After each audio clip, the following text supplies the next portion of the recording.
Welcome world, how are you doing? In 2016 I did a review of the ML-1 Pro of Chapman Guitars, and there were a lot of things to be said about this guitar. Very good things, but not all of them were good. It is the by far most viewed of my reviews, and as my journey with this guitar continued into 2017, I thought it would be beneficial for you guys to revisit the issues I had and what I did about them. That being said, let me get one thing out of the way. This is not about dissing Chapman Guitars, it's about sharing my experiences with my guitar. In the end, you'll be the judge of my findings.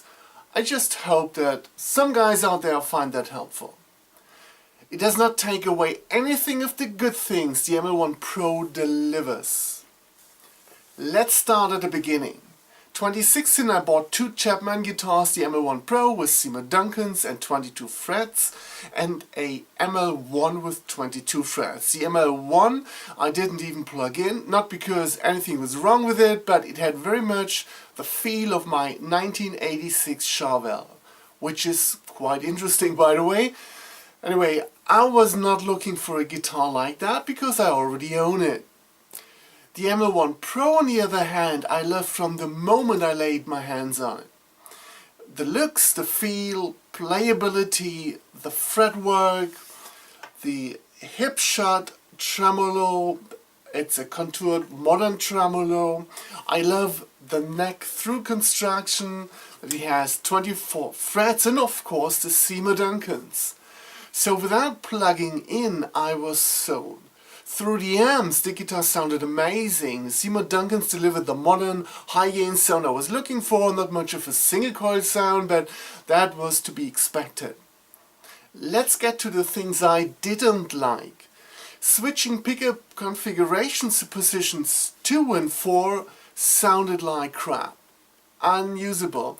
That didn't bother me because I had the sounds I was looking for. More annoying was when a few weeks in, the volume potty started scratching. I also noticed that the walnut veneer had tiny dents in it, like scratches by a nail. Depending on the angle you look at the guitar, you see them or not. Unfortunately, as a player, you are well aware of them. Apart from that, the walnut finish looks great or whatever. The major problem started when I put a new set of strings on it. For years I was using a mixed Darius set with heavier bottom, the low E being a 52, and I know Rob Chapman himself regularly plays 52s, so I thought this is a no-brainer. So what's the problem, you're asking? Well, simply put, 4 out of 6 strings went out of tune within minutes of playing. All the time. There was no way to stay in tune over the course of a song, and to me, not a guitar I would have taken on stage. It's funny when you read up on what the Editon's website wrote about the guitar, claiming that because of the quality of the components, I quote, the guitar's tuning simply will not budge. Regarding my guitar, this is plain wrong. Now, the question was why? Because at first glance, all was good. I did not doubt the strings for the reasons I just mentioned, so I thought it can only be the nut, but then again it is a tusk nut, so there ought to be no reason to apply nut saws, as they are impregnated with, I think it's PTFE lubricant for tuning stability. So step 1, I changed strings to a 10-46 pack. Now, the result was good because the tuning was much more stable in the bottom strings, but the G string still made trouble.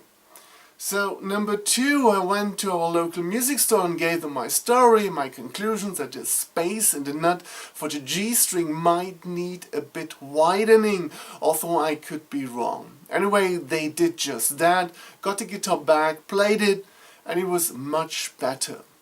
I used it like that for months. Wasn't 100% happy, but it was acceptable. So up to 2017, the ML-1 Pro was my go-to guitar for warming up, jamming, doing my pre-productions for the new album, you name it. Still, I wasn't quite there, if you know what I mean. I pondered the idea to go to a dedicated guitar service, tell the luthier my story and let him handle it the way he sees fit, like a basic setup check of the guitar. So as step number 3, I ended up doing just that because the volume potty I had cleaned, and which was good for a while, started to scratch again, and also the pickup selector had started scratching too, and I wanted this to be fixed. Got the guitar back, played it, and wow, I instantly knew this is it. Finally the guitar behaved normal. First and foremost, the tuning being rock solid, potty's okay, sounds okay. Wait a minute, sounds okay, but I come to that. So what did he do to the guitar? First he said, regarding my tuning problems, there wasn't anything obvious wrong with it, but he did all the maintenance, oiling all the components of the tremolo system, and tightened the screws on the hipshot tuners, even lubbed the nut, and of course he changed the potty as well as the pickup selector. When I picked up the guitar, he asked me, "Did you mess with the electronics?" And I said, "No, I mean I had a look, but never did anything to it." And he said, well, the soldering job was not what you would expect in such a guitar, and also positions 2 and 4 were out of phase, which not really, it's not something you would expect. No wonder it sounded like crap in positions 2 and 4. Now it sounds like this, especially with the coil split, you get nice strutty sounds with it. I'm playing through a camper profile of the Fuchs Overdrive Supreme by Michael Britt.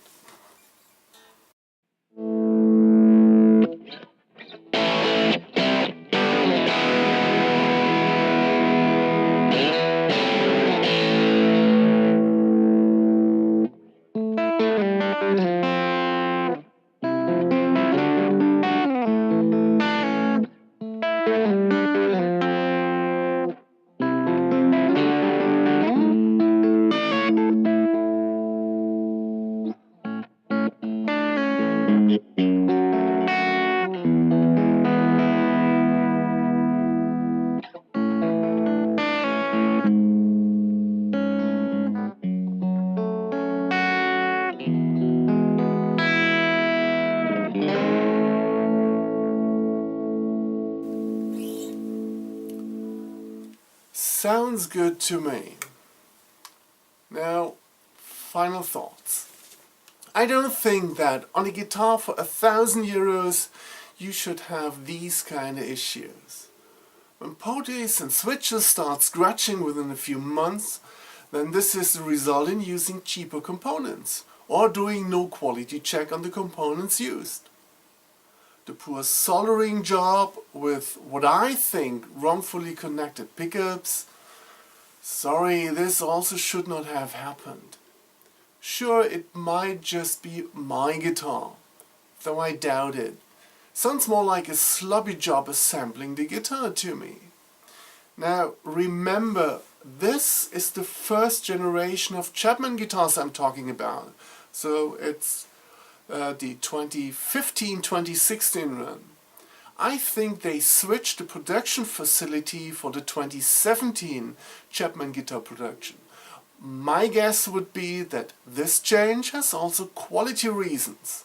I hope this video helps. Just remember, if you're not happy with your guitar, being it a Chapman or another brand, consulting a professional guitar service could be a good decision. You might end up with a much better guitar you thought you owned. Next time.